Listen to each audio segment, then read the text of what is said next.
বহুল প্রতীক্ষার পর অবশেষে অপেক্ষার পালা শেষ হলো। বলিউড বাদশাহ শাহরুখ খানের আলোচিত সিনেমা কিং এর মুক্তির তারিখ চূড়ান্ত করা হয়েছে। জানা গেছে অ্যাকশন থ্রিলার এই সিনেমাটি 2026 সালের বড়দিনের আগের দিন প্রেক্ষাগৃহে মুক্তি দেয়া হবে। বিষয়টি শাহরুখ তার সামাজিক যোগাযোগ মাধ্যমে নিজেই নিশ্চিত করেছেন। 24 জানুয়ারি এই অভিনেতা ফেসবুকে 45 সেকেন্ডের একটি টিজার শেয়ার করে সিনেমার মুক্তির দিন ঘোষণা করেন। এই টিজার প্রকাশের পর থেকেই উন্মাদনায় মেতে উঠেছেন কিং খানের ভক্তরা।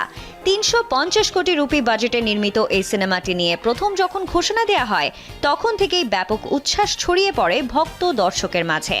কারণ এই সিনেমার মাধ্যমে প্রথমবারের মতো বড় পর্দায় মেয়ে সুহানা খানের সঙ্গে দেখা যাবে শাহরুখকে। সিনেমায় বাবা মেয়ের রসায়ন কেমন হয় তা দেখতেই যেন ভক্তদের আর তর সইছে না।